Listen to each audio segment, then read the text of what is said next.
Salam, axşamınız xeyir olsun. Anar bəy, sizi və digər bütün dinləyicilərimizi salamlayıram. Bugünkü mövzumuz teatrda emosiyaların əhəmiyyəti olacaq və düşünürəm ki, mənim özüm üçün də çox maraqlı mövzudur və düşünürəm ki, dinləyicilərimiz üçün də maraqlı olacaq. Anar bəy, ilk növbədə sizə dəvətimi qəbul elədiyiniz üçün təşəkkür eləyirəm. Hər vaxtınız xeyir olsun Ayan xanım. Mən də sizə təşəkkür edirəm. Bəzi texniki səbəbləri nəzərə alıb bu günə keçirdiyiniz üçün verilişi və bizi dinləyənləri də salamlayıram. Çox sağ olun. Bayaq vurğuladım ki, mövzumuz teatrda emosiyaların əhəmiyyətindəndir. Mən burada təkcə jurnalist kimi yox, eyni zamanda da bir tamaşaçı kimi öz mövqeyimi bildirirəm ki, yəni düşünürəm ki, teatrda aktyorun, aktrisanın emosiyası əhəmiyyətlidir. Xüsusən də emosiyaların səmimi olmağı əhəmiyyətlidir, duyğuların səmimiyyəti əhəmiyyətlidir. Çünki bəzən olur ki, hətta tamaşaçı aktyorun dediyi sözə, onun hərəkətlərinə fikir vermir, amma aktyorun bir emosiyası tamaşaçını ağlada, təsirləndirə bilir. Bəs siz necə düşünürsüz? Aktyor duyğuları nə dərəcədə səmimi çatdırmalıdır? Onu oynamalıdırmı, yoxsa duyğuları yaşamaq mütləqdir? Bugünkü belə deyək, mövzu çox maraqlı mövzudur. Sualınıza belə cavabla başlaya bilərəm ki, Azərbaycan teatrında hal-hazırda, yəni bəzi teatrlardan söhbət gedir. Bunları təbii ki, hamısı aid deyil.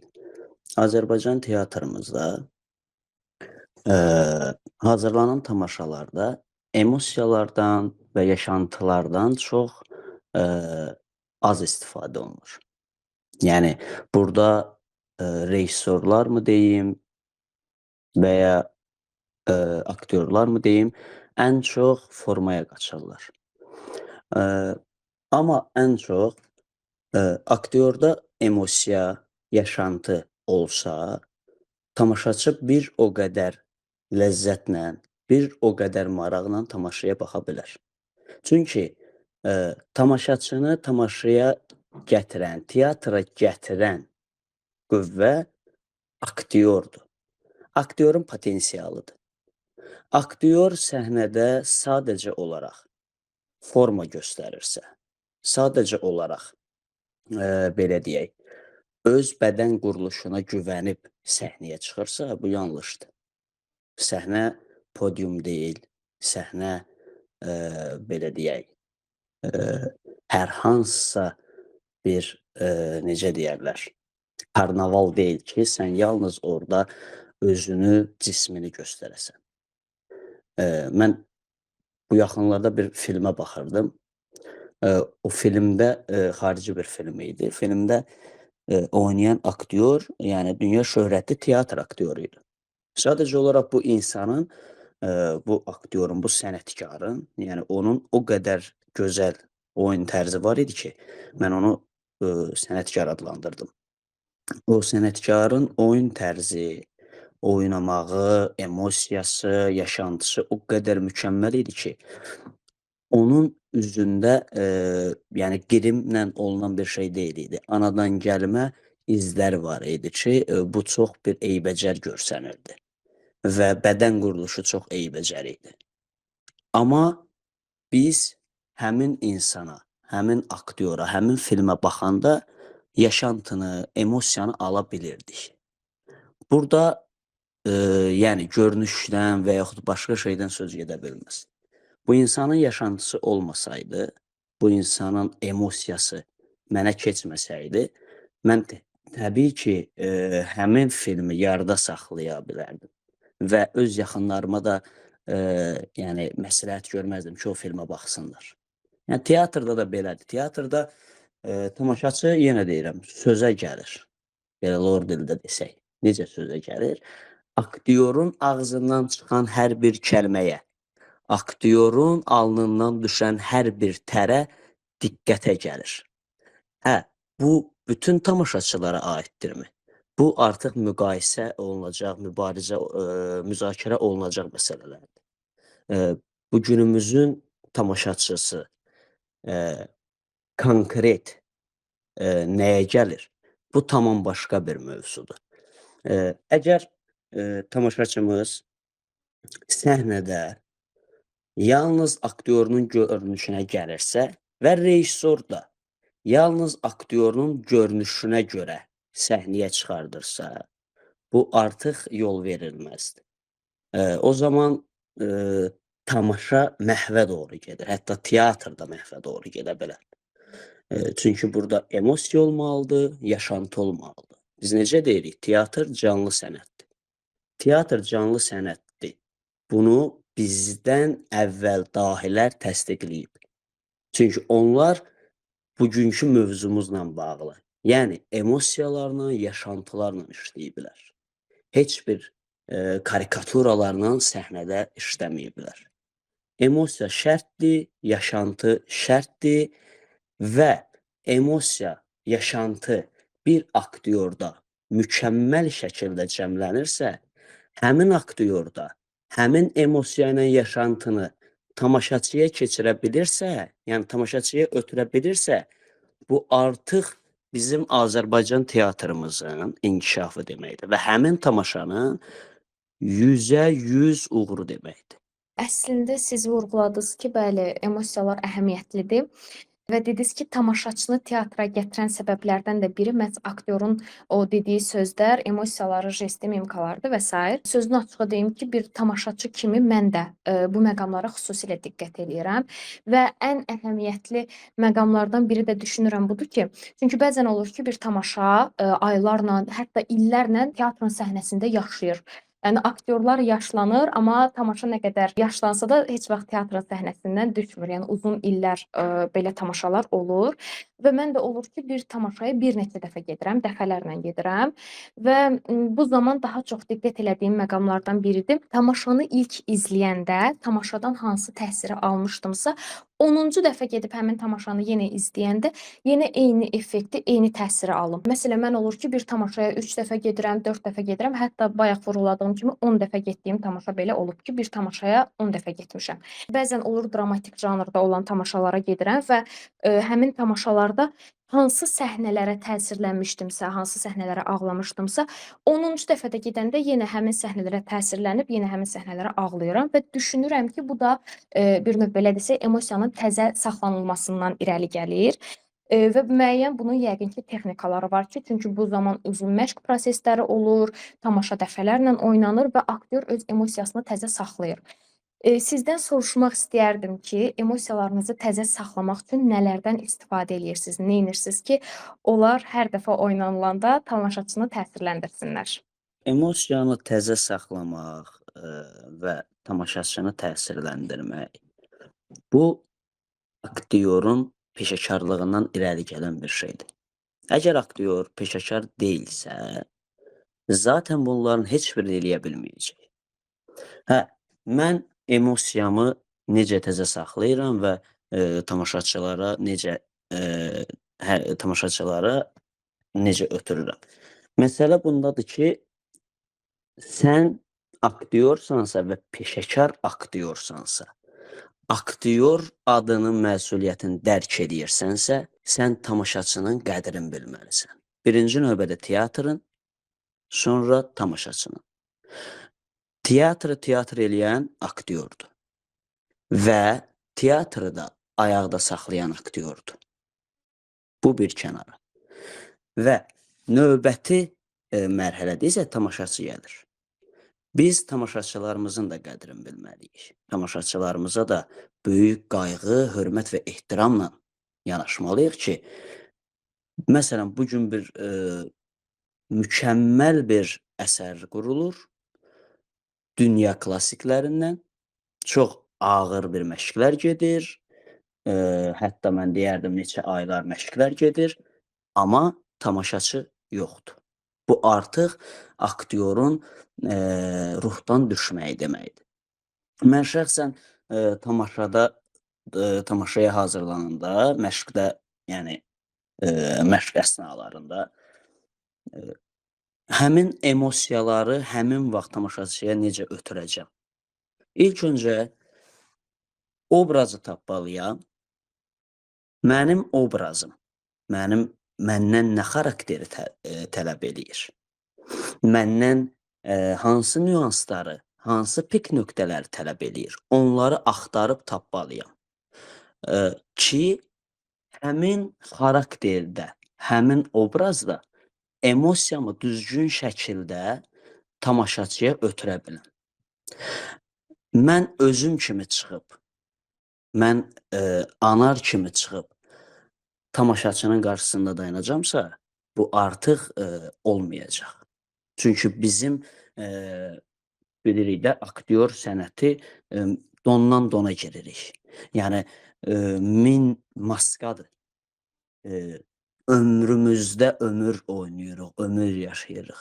Neçə ömürlər yaşayırıq. Emosiyanı ötürmək üçün ilk olaraq az öncə dediyim kimi xarakteri tapmalısan. Obrazının xarakteri səndən nə tələb eləyir? Bu necə biridir? Onun emosiyasını tapmalısan. Yəni təzələmək və yaxud da ki, başqa bir nüans, bu məncə absurd bir şeydir. Peşəkar aktyor, az öncə siz vurğuladınız ki, mən gedirəm tamaşalara və neçə dəfə də gedirəmsə, həmin yerlərə ağlayıram, gülməli yerdə həmin yerə gülürəm. Neçə dəfə ilə neçə dəfə getsəm belə. Lap 10-cu, lap 100-cü dəfə. Bu, həmin səhnədəki aktyorun peşəkarlığından irəli gəlir. Ola bilər ki, bir tamaşa oynanılar 10 il öncə və bu günlərim onu tələb eləyə bilərlər. Həmin aktyorlar 10 il sonra da eyni mizanlarda, eyni yerlərdə reaksiya alırsa, bu mükəmməl bir şeydir. Emosiyanın hazırlanmağı, emosiyaya, belə deyək, tamaşaçıya ötürmək isə burada biraz məsələlər var. Bu məsələlər ondan ibarətdir ki, sənin tamaşaçın da ziyalı tamaşaçısı olanda sən öz tamaşanı, öz obrazının öhdəsindən çox gözəl və çox mükəmməl gəlirsən. Yəni yəni ayrı-seçkilik eləmirəm tamaşaçılar arasında. Amma biz bildiyimiz kimi teatrı, incəsənəti hər kəs başa düşə bilməz. Mədəniyyətimizi, o incə sənətin, mədəniyyətin hər kəs anlaya bilməz. Sonda əslində bəli, çox gözəl vurğuladınız. Ümumiyyətlə teatr sənəti zövq sənətidir də. Ümumiyyətlə incəsənət belədir. Mən düşünürəm ki, həqiqətən də əgər tamaşaçı incəsənətdən anlamırsa, o teatra gəlsə belə oradan da heç nə anlamayacaq. Əlbəttə bu fikrinlə razılaşıram. Və siz bayaq vurğuladınız, yenə də aktyorun peşəkarlığından irəli gəlir və sair və sair. Və əlbəttə ki, aktyorun peşəkarlığına toxunan nüanslardan biri də onun partnyoru ilə əlaqələr qurmağı bacarmasıdır. Təbii ki, bura emosional əlaqələr də daxildir. Ümumiyyətlə teatr sənəti demək olar ki, kollektiv sənətdir, komanda işidir, amma fərdi sənət kimi yanaşanlar da var, öz partiyasını oynayan aktyorlar, aktrisalar da var əlbəttə ki. Mən bilmək istəyərdim ki, tamaşada aktyor öz partnyoru ilə emosional əlaqələri necə qurur? Yəni əgər 5 nəfərdən ibarət bir tamaşadırsa və bir səhnədə 2 aktyor, 3 aktyor birdən oynayırsa, əlbəttə ki, mən düşünürəm onların emosional əlaqə qurması çox əhəmiyyətlidir. Çünki tamaşaçı bir aktyordan emosiyanı alır, fərqi yoxdur. Məsələn, komediya oynayırlar, onun emosiyalarına gülür, amma digər aktyorun emosiyaları heç bir təsir ötürmür tamaşaçı. Əlbəttə ki, bu səhnənin də biraz axsaqlığına gəlib çıxara bilər. Mən bilmək istəyərdim, bəs aktyorlar bu emosional əlaqələri qurmaq üçün öz partnyorları ilə nələrdən istifadə edirlər və ya bu əlaqələr necə qurulur? Deməli, teatrın bir nömrəli şərtlərindən biri də budur ki, səhnədə tərəf müqavili. Yəni sizin dediyiniz kimi partnyor. Əgər səhnədə sizin partnyorunuz yaxşı deyilsə, ola bilir də improvizə eləyə bilirsən və planlamadığın şəkildə nələrsə baş verə bilər. Partnyorun həmin an etibarı ilə yaranmış məsələni səhnədəcə sənlə həll eləyə bilmirsə, artıq həmin insan məncə səhnədə olmamalıdır. Çünki tərəf müqabili şərtdir. Yəni tərəf müqabili mütləqdir. Az öncə dediniz, məsəl üçün komediya oynanılır, 5 nəfər aktyordur, Məsəl üçün 4-ünə reaksiya keçir, 4-ünün reaksiyası keçir tamaşaçıya. Sadəcə olaraq o bir nəfərin reaksiyası keçmir. Ona heç kim əl çalmır, heç kim belə deyək, əlaqələndirmir. Ona heç kim reaksiya vermir. Bu sanki kənarda bir qanqal kimi qalıb, lazımsız bir ot kimi. Məsələ bundan ibarətdir ki, ilk başlarda gəlir ki, bizlərdə biraz yəni belə olur da məsələlər. Şəxsi işlərlə işi qarışdırırıq, peşəni qarışdırırıq. Əgər mən səhnədəyəmsə, mənim qarşımdakı 20 ildir danışmadığım biri olsa belə və mənlə həmin o tərəf müqabilimə verilibdir bir qardaş-bacı obrazı və yaxud 2 qardaş obrazı və yaxud dost obrazı. Əgər hər hansı bir aktyor o şəxsi münasibətdən, şəxsi problemdən irəli gələn reaksiyalara doğru gedirsə, bu lazımsız və yəni necə deyərlər, vacib olmayan bir məsələdir. Deməli, biz bilirik də, Allah rəhmət eləsin korifeylərimizdən Siyavuş Aslan, Nəsibə Zeynalova, bunlar 3 nəfər, ikisinin adını çəkdim, bir də Hacı Baba müəllim. 3 nəfər Hicran tamaşasında küsül olublar. Amma mən araşdırdığım qədərinə onlar hətta tamaşa zamanı tekstdən belə kənara çıxırmışlar. Yəni öz improvizələri ilə oynayırmışlar. Bu mükəmməllik yaratmışdı. Yəni Azərbaycanda qızıl hərflə incəsənətə həkk olunmuşdu. Deməli bu insanlar həqiqətən də sənətkardılar ki, baxmayıblar bunların problemi var, bunlar küsülüdür, sənət naminə, sənət eşqinə səhnəyə çıxır və öz sənətini icra eləyir. Emosiyaların əlaqələndirməsi də bəzən bundan irəli gəlir. Yəni bilirsiniz, aktyorlar biraz elə mən özüm də aktyoram da, biraz ərköyün olurlar. Qayğıya, necə deyərlər, ehtiyacı olur. Yəni onlarla incə rəftar olunmalıdır. Onlarla sakit, səlis, səmimi qarşılanmalıdır sözləri, fikirləri hörmətlə qarşılanmalıdır. Və aktyor səhnəyə ayağını atdığı andan etibarən artıq həyat dayanır. Elə bil ki, dünya var da fırlanır, o dayanır. Həmin fırlanan yer, həmin zamanın axını olur səhnədə. Və səhnədə də öz həyatları kimi həyatlarına və səhnələrinə davam edirlər. Siz dediyiniz reaksiyanı hər hansı bir aktyor almırsa və o biri 4 nəfər o reaksiyalar tamaşaçıdan alırsa, deməli, bu 4 nəfərdə deyil, həmin o bir nəfərdə problem var. O problem də bu şəxsi işlərdən irəli gələ bilər, istedadsızlıqdan irəli gələ bilər, incəsənətdən, mədəniyyətdən xəbəri olmayan birinin orada olmasından irəli gələ bilər ki, o emosiyanı ötürə bilmir.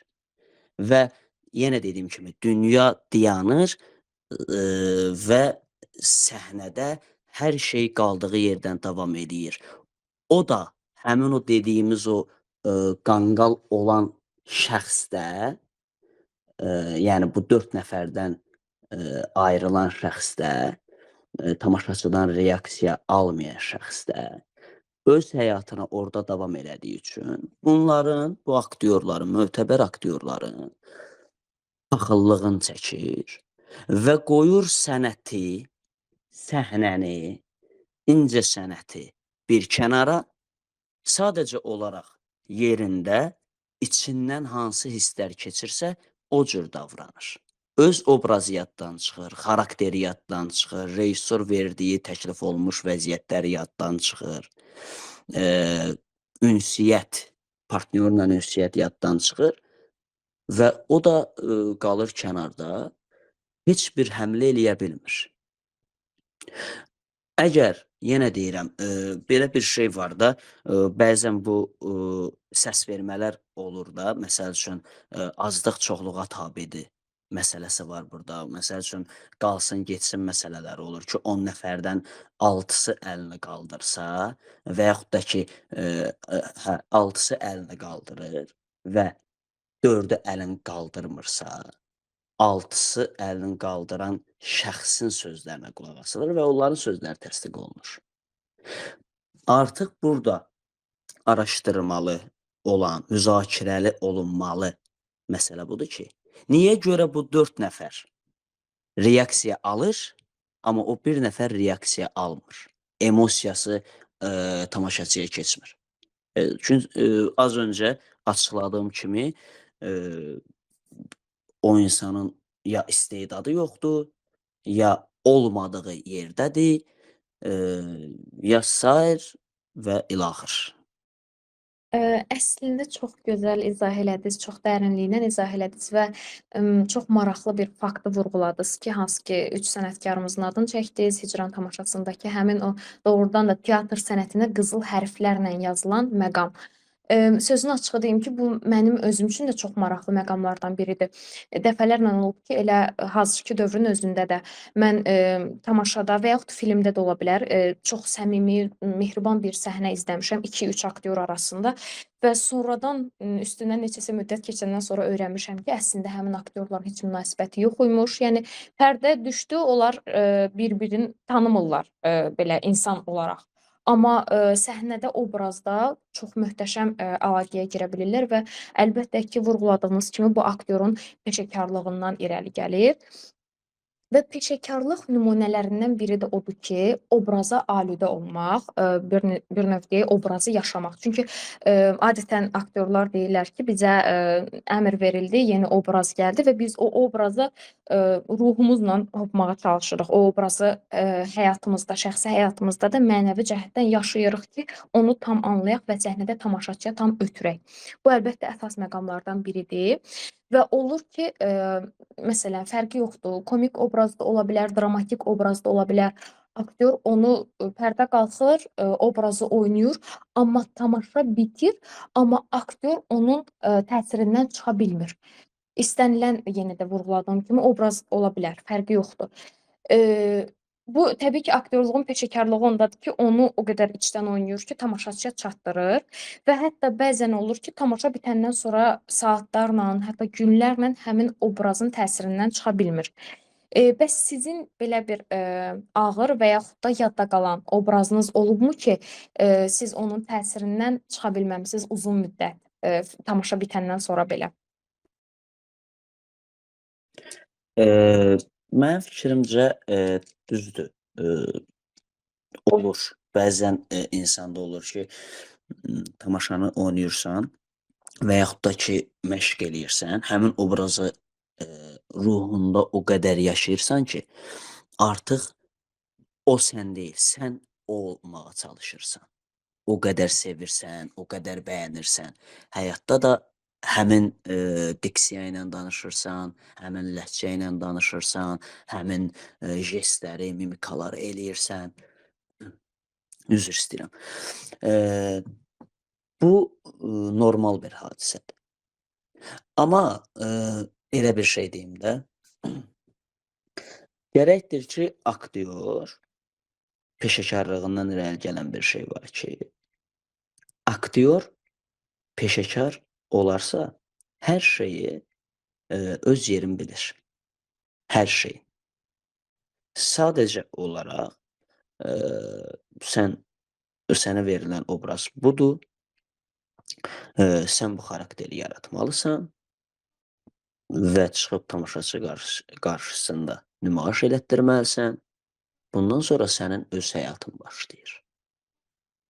Yəni artıq o işin içində qalmaq, ona bütünləşmək, belə bu artıq çox böyük bir fəsadlara yol açır.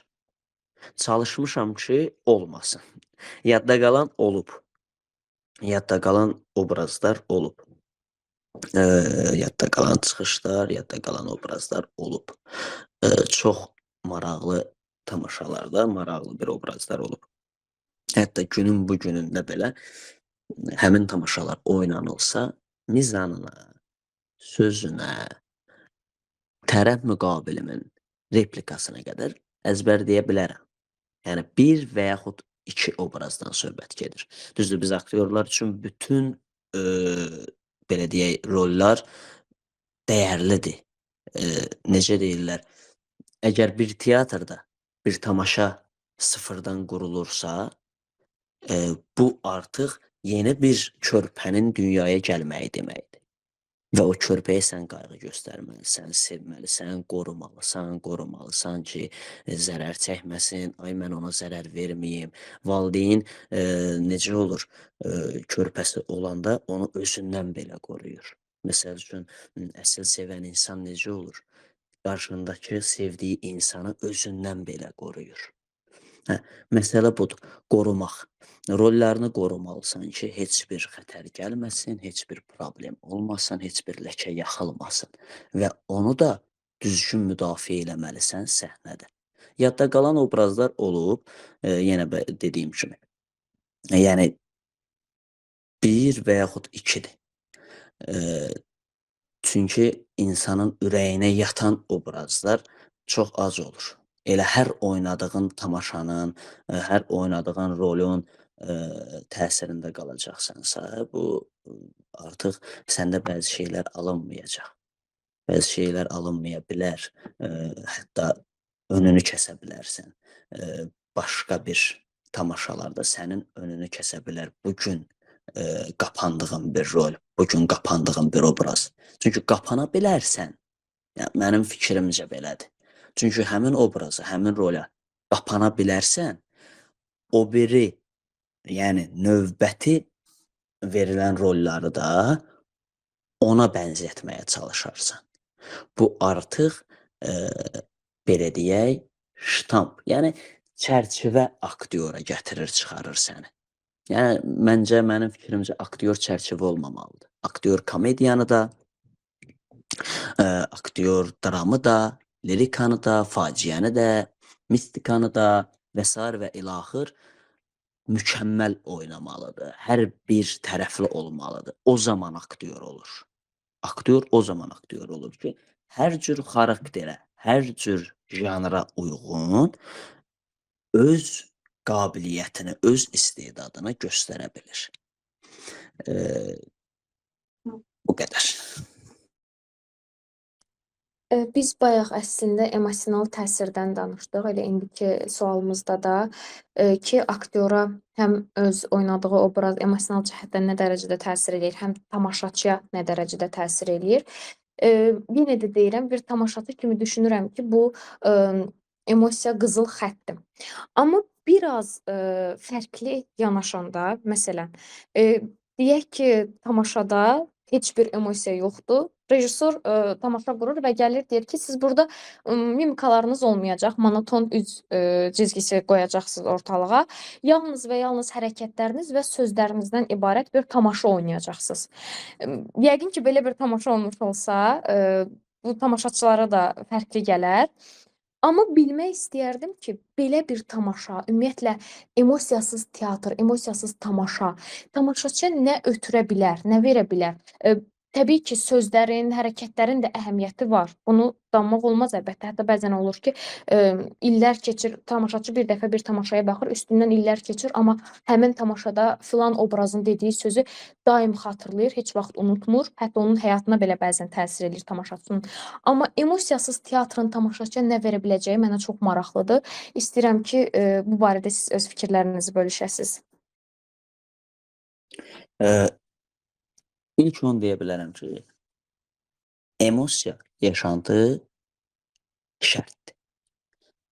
Aktyor üçün bir mənalı olaraq dəyişilməz nüanslardan, qaydalardan biridir. Bu olmalıdır. Sənin yaşantın yoxdursa, sən o səhnədə çıxıb, tamaşaçıya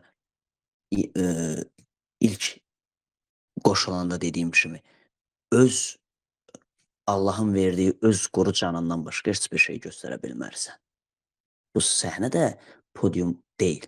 Yəni ki, çıxasan, gəzəsən, dolaşasan, hə, mənə baxın, mən yaraşıqlıyam və yaxud mən gözələm, tamaşaçı mənə bax, əl çal qəşəngliyimə, gözəlliyimə, yaraşıqlı olmağıma, bax, paltarımı təzə geyinmişəm. Tamaşaçı bilet alır, gəlir, sənin tamaşana baxır. Və yaxud heç bilet almır, gəlir səndən qidalanmağa. Biz onları düzgün qidalandırıb göndərməliyik. Siz dediniz ki, məsəl üçün bir tamaşa var, məsəl üçün də hansısa bir rejissor mizanları belə verib ki, sadəcə olaraq mimika yox, jest yox, emosiya yox. Bilirsiniz, tamaşaçılar dediniz ki, sonra fərqli, düzdür, qarşılaya bilər. Günümüzdə rejissorlar var ki, günümüzdə bəzi rejissorlar var ki, tamaşanı hazırlayırlar. Okey, əla. Amma nə hazırladıqlarını özləri də bilmirlər. Yazıq aktyorları əziyyətə salırlar. Və o tamaşanı oradan, buradan falan forma verirəm, musiqi verirəm, çox mükəmməl, damardan musiqilər, mükəmməl, hə, Diyan, işığı burada belə verəcəm musiqi ilə, vau olacaq. Çıxardırıq səhnəyə, tamaşaçıya göstəririk və bəzi tamaşaçı kütləmiz anlamır deyə bilmir əsl sənət necə olmalıdır. Bilmir əsl aktyor yaşantısı, əsl rejissor traftorovkası necə olmalıdır. Bunu bilmədiyi üçün və başa düşmədiyi üçün deyir, mən bu gün bir tamaşaya baxdım, ilahi bu nə idi? Soruşursan nə idi? Deyir, başa düşmədim, amma nə isə var idi. Deməli, mən başa düşmürəm, onlar eləyirlər, mən başa düşmürəm. Bu biraz qəliz məsələdir. Əgər tamaşaçı səni başa düşmürsə, əgər ola bilər, məsəl üçün deyirəm, 200 nəfər tamaşaçım var, ola bilər ki, bunun 50-si başa düşə bilməz, 60-ı, 70-i, lap uzağı 100-ü başa düşməz. Amma 100-ü başa düşməlidir mütləq şəkildə. Çünki biz səhnədə sənət göstəririksə, tamaşaçı bunu başa düşürsə, bu artıq sənətdir. Başa düşmürsə, bu sənətdir. Yəni, düzgün olmayan şeydir. Mən tamaşaçını zalda mənə görə gəlib, tamaşaya baxmağa gəlib, əziyyət çəkib, vaxtını mənə ayırıb ki, gəlsin, bir boş çoxluğa baxsın. Yox. Burada fikirlər ayrılır. Emosiyasız teatrda, yəni belədir. Günümüzdə bəli, olmaya bilər. Bəzi hallarda ola bilər. Amma teatrda mütləq canlı sənət deyiriksə, burada yaşantı mütləqdir. İnsanın daxili, aktyorun daxili mütləqdir. Burada aktyorun hazırladığı xarakter mütləqdir. Sən özündən əlavə bir insan hazırlayırsan. Allahdan sonra ikinci yaradan aktyordur. Sən özündən əlavə insan yaradırsan, obraz yaradırsan, xarakter yaradırsan. Yenə deyirəm, əgər bir tamaşada emosiya yoxdursa, bir tamaşada yenə deyirəm, yaşantı yoxdursa, yaxşı, məsəl üçün 10 nəfərlik kadrajımız var, 10 nəfərlik heyətdir, bunun 5-inin yaşantısı var, 5-inin yoxdur. Qəbul olunandır. 5 barmağın 5-i də bir deyil ki. Bunun 6-sının yaşantısı var, 4-ünün yoxdur. Qəbul ediləndir. Yox, bunun 8-inin yaşantısı yoxdur. İkisinin yaşantısı varsa, bu artıq yol verilməzdir. Ki, rejissor rol bölgüsü eləyəndə sən diqqətlə seçim eləməlisən. Sən düzgün seçim eləməlisən. Kimə hansı rolu verirsən? Sən aktyorlarını tanımalısan ki, mən buna verirəm xan obrazını. Bu xan obrazın yarada biləcəkmi? Səhnədə oynamaq yox. Bəzən həqiqətən də yaşamaq lazımdır. Səhnəyə çıxanda 100% yox, 80% dəyişilmək lazımdır. 100% dəyişilsə bir insan, yəni aktyor olaraq onun həmən ürəyi partlaya bilər. Həmən problemləri baş verə bilər. 100% dəyişə bilməz. Siz düşünün ki, bu insan xandır, bildiyimiz xan. Yəni malı, mülki, mülkiyyəti, dövləti olan bir xandır, torpaqları, torpaq sahələri, hər kəs buna qulluqçudur, hər kəs buna kölədir. Bu insan 100% dəyişilib olub bu xan. Hə, artıq o tamaşa bitəndən sonra onun fəsadlarını görəcək. Emosiya olmayanda teatr tamaşaçısını itirir. Yaşantı olmayanda teatr tamaşaçısını itirir. Yəni sadəcə olaraq karikatura kimi səhnədə gəzmək, sadəcə olaraq, hə, rejissor bunu mənə deyib ki, götür bu stəkanı burdan, yəni götür bu stəkanı stolun başından götürürük, qoyuruq rəfin üstünə. Hə, götürdüm, apardım, qoydum. Gözəl. Elədim də, nə istəyirsiniz məndən? Səndən istədiyimiz odur ki, aktyorsan, sənin aktyor yaradıcılığın var. Onu öz əgər-ki-mənlərinlə doldurmalısan və öz emosiyalarını, yaşantılarını qatmalısan. Deməli, bir sənətkar var idi. Qocaman sənətkar idi, ustad idi. Bir dəfə söhbət edirdi, hansısa bir tədbirlərin birində idi. Dedi ki, mən cavanlıqda gəlmişəm, nə dedi bu sənətə? Yəni, uşaqlıqdan dedi bu sənətdəyəm. Mən evdə, küçədə, yəni həyatımda baş verən hadisələrdə nələr eləyirəmsə, onları çalışıram beynimə həkk elətdirim. Bu gözəl bir məsələdir. Nə emosiyalar yaşayıramsa, onları beynimə həkk elətdirim. Nə hərəkət, məsəl üçün, qorxanda həqiqətən həyatda neynirəm, onu beynimə həkk elətdirim ki, sabah bir tamaşada bunlar mənə lazım olacaq. Sabah bir tamaşada rejissor mənə bunun kimi mizanlar verəndə mən çətinlik çəkməyim. Həqiqətən də real olaraq canlı-canlı onu yaşayım və oynayım. Çünki bunu mən eləyirəm. Niyə görə də səhnədə gəlib əli qolu bağlı qalmalıyam? Emosiyasız heç nə yoxdur. Hissiz heç nə yoxdur. İnsan, məsəl üçün, evində bir ev heyvanı saxlayır. Ona qarşı sevgi başlayırsan ev heyvanına bağlanmağa. O həmin ev heyvanı səndən o sevgini, o hissi qəbul eləyəndə, deməli, burada başlayır, o səni artıq algılayır, onun da hissləri var, onun da duyğuları var. Ola bilər ki, heyvanda şüuru yoxdur və yaxud insan kimi düşünə bilmir. Onun da hissləri və duyğuları var. Eyni şəkildə sevgini və hissləri sənə qaytarır. Yəni, mən bunu yoxlamışam, bunu görmüşəm.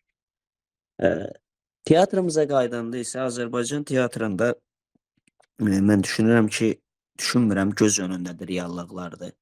Çox böyük inkişaflar gedir. Çox böyük, necə deyərlər, yeniliklər baş verir. Yeni tamaşalar, yeni layihələr. və sair və ilaxır. Bu ürək açandır. Amma biraz biz özümüzlə məşğul olmalıyıq. Həmin o bu dediyiniz emosiyaları, yaşantıları biraz özümüzdə vərdiş elətdirməliyik. Əgər varsa. Və əgər yoxdursa, gedirsən, çox asandır. Gedirsən, imtina eləyirsən işindən, teatrın adını ləkələmirsən, aktyor, uca, mötəbər aktyor adını ləkələmirsən, Əlahəzrət teatr adını ləkələmirsən və tərk edib çıxıb gedirsən. Nə tamaşaçı əziyyət çəkir, nə rejissor əziyyət çəkir, nə tərəf müqabilləri. Bu qədər. Çox gözəl, ətraflı izah elədiniz və sizin toxunduğunuz məqamlardan biri oldu ki, biz doğrudan da bir insan yaradırıq aktyor olaraq. Mənim daimi olaraq düşünürəm ki, yaddaşıma həkk olan cümlələrdən biri də aktrisalarımızdan biri demişdi ki, əgər bir həkim insanın cismini xilas eləyirsə, aktyor da insanın ruhunu xilas eləyir. Və siz də elə bu mövzuya demək olar ki, toxundunuz eyni zamanda da. Əlbəttə ki, özünə inkişaf əsasdır, vacibdir hər bir yaşda, hər bir zaman. Teatrın inkişafına da əlbəttə bu böyük dəstəkdir. Mən də arzu eləyirəm ki, əlbəttə ki, daim teatr inkişaf eləyər və özünü inkişaf elətdirməyən sənət nümayəndələri teatrdan çəkilib gedərlər ki, teatrın inkişafına da mane olmasınlar. Və bizim artıq podkastımızın sonuna yaxınlaşırıq və ənənəvi bir sualımız var bizim ki, bunu bütün qonaqlarımıza vermişik və indi də bu sual sizi gözləyir. Teatr canlı sənətdir, siz özünüz bayaq da vurğuladınız və burada həqiqətən də olur ki, aktyorun da özünün nəsə texniki səhv ola bilər, tamaşa nümayiş olunan zaman, texniki heyətində nəsə səhv ola bilər. Bu biraz qorxulu məqamdır canlı bir sənət üçün, amma eyni zamanda da yadda qalan, unudulmaz məqamlardan biridir. Mən bilmək istəyirəm ki, sizin sənət yolunuzda, indiyənə qədər ki, gələn sənət yolunuzda belə bir hal baş veribmi və o məqamı əlbəttə bizimlə bölüşərsiniz. Sizin özünüzün texniki bir səhviniz olmasa da, texniki heyətin hər hansısa bir səhvi ola bilər ki, çıxışınız zamanı səhv musiqi verə bilər və yaxud işıq səhv yana bilər və s. və s. İstəyərdim bunu bizlə bölüşəsiz, çünki bu həm bizim özümüzə, həm də dinləyicilərimizə çox maraqlı məqamlardan biridir. Maraqlı ənənəvi sualınız var, çox gözəldir. Əslində hələ ki belə ciddi tamaşada çox bilinəcək, çox diqqət mərkəzinə gələcək problemlər olmayıb. Yəni mənim hələ ki, yəni artıq 5 ildir ki professional sənətlə, professional teatr sənəti ilə məşğulam. Hələ ki bu baş verməyib, ümid eləyirəm bu baş verməz. Amma onlar baş verirsə əgər, yəni dediyim kimi, məsəl üçün ola bilər, tamaşa zamanı işıqda problem ola bilər, səsdə problem ola bilər.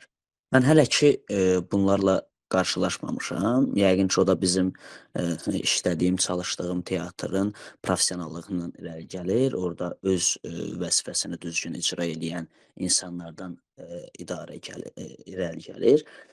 Amma bu kimi hallar baş versəydi, yəqin ki, mənim gələcəkdə də danışmalı olduğum nə isə olardı. Çünki belə bir xatirələr insanın yaddaşında daha çox yer kaplayır, türkülər demir. Gələcəkdə məsəl üçün bəzən baxırsan yaşlı nəslimizə, sənətkarlara danışanda onların danışdığı sənət eşqindən paralel olaraq onların sənətdə qarşılaşdığı acılar, haqsızlıqlar da daha çox maraq cəlb eləyir. Yəni hələ ki belə bir şey olmayıb, amma olmasını da istəmərəm. Yəqin ki, yenə dediyim kimi peşəkarlıq olanda, yəni mən demirəm, hələ özümə peşəkar demirəm, estağfurullah. Peşəkarlıq Yəni olanıyam mən. Hələ ki 5 ildir, yəni dediyim kimi bu sənətdəyəm. Və bir çox tədbirlərdə, festivallarda və bir çox tamaşalarda, müsabiqələrdə laureatlar olmuşam və yaxud iştirak eləmişəm. Eee, Allah'a min şükürlər olsun ki, hələ ki bir problem olmayıbdır. Yəni olmasını da istəmərəm. Yəqin ki, bundan sonra da ciddi bir problemlər, yəni yaşanmaz. Çünki bir nömrəli olaraq tamaşada problem yaşanması, düz buyurursunuz ki, ola bilər ki, aktyorda, problem olmaz, aktyor problem, yəni çıxarmaz, problem yaşamaz, amma texnikdə nəsə problem olar. Eee, Bu da artıq texnikin problemidir. Çünki dediyim kimi, teatr varsa, aktyorun sayəsində var. Əgər teatr yox dərəcəsinə gəlirsə, deməli orda aktyor yoxdur. Mən də ümid eləyirəm ki, belə, problemlə üzləşməsiz. Əlbəttə ki, riskli məqamdır, amma yadda qalan unudulmaz məqamlardan da biridir. İnşallah, bir neçə il, hətta deyərdim 20 il, 30 il sonra siz artıq sənət yolunuzun müəyyən bir hissəsini keçəndən sonra bəlkə də mən sizinlə yenə müsahibə eləyib və yenə bu suala qayıdaram. Ümid eləyirəm ki, onda da mənə elə belə cavab verərsiniz. Amma olsa da cavabınız təbii ki, bu da, yenə də dediyim kimi riskli məqam olsa da unudulmaz yadda qalan məqamlardan biridir. Və bugünkü, dəvətimi qəbul elədiyiniz üçün sizə bir daha təşəkkür eləyirəm. Doğrudan da çox maraqlı, bir müsahibə oldu düşünürəm ki, çünki sizin suallarıma cavablarınız çox ətraflı, çox geniş oldu, izah edici oldu. Yeni nələrsə mən özüm də öyrəndim və düşünürəm ki, dinləyicilərimizi də yeni nələrsə ötürə bildik. Bir daha sizə təşəkkür eləyirəm. Çox sağ olun, var olasınız. Mən də böyük bir minnətdarlıq bildirirəm ki, bu gün bizi burada canlı izləyən dostlarımız var. Öz vaxtlarını, zamanlarını biz 8-də başlamışıq, artıq saat, 9-a doğru gedir. Yəni bu böyük bir vaxtdır. Hələ günümüzdə, zaman axını sürətli olan dönəmində, ımm 40 dəqiqə, 50 dəqiqə, 1 saat, yəni qızıldan bahadır. Mən də bütün bizi burada dinləyənlərə və bundan sonra podkast çıxandan sonra dinləyəcək olan şəxslərə də öz minnətdarlığımı bildirirəm. Yenə təşəkkürlərimi bildirirəm ki, çox sağ olun, hörmət elədiniz, diqqət göstərdiniz ki, bu təklifi, mənə sundunuz. Eee, İnşallah qismət olsun Allahın izni ilə. Həmin o dediyiniz illər keçsin və həmin illərə gələk, eee, sizi daha da tanınmış, daha da, eee, lazımlı bir yerlərdə görək. Çünki bu daha da niyə deyirəm? Çünki bu gün də, eee, tanınırsınız, bu gün də lazımlı yerdəsiz. Amma daha da, dahalar da olsun və biz yenə də gələk, əyləşək, həmsöhbət olaq. Çünki vaxtın necə keçdiyini, mən həqiqətən də fərqində deyiləm. Saata indi baxıram ki, artıq, 50 dəqiqəmiz keçibdir bizim. Və ümid eləyirəm ki, dinləyicilərimiz də mən biraz, çox ətraflı, çox dərindən cavab verməyə çalışıram ki, tam net olsun, fikirlərim. Ümid eləyirəm ki, heç kim sıxılmadı, heç kim bezmədi. Eee, Var olasınız. Allah hər birinizə can sağlığı versin. Bizlər yalnız Azərbaycan mədəniyyəti üçün çalışırıq, Azərbaycan incəsənəti üçün çalışırıq.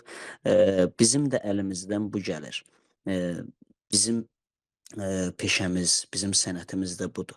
Biz də Azərbaycanımız üçün, öz sahəmizdə, öz cəbhəmizdə nələrsə eləməyə çalışırıq ki, Azərbaycanımızın adı daima yüksəklərdə olsun.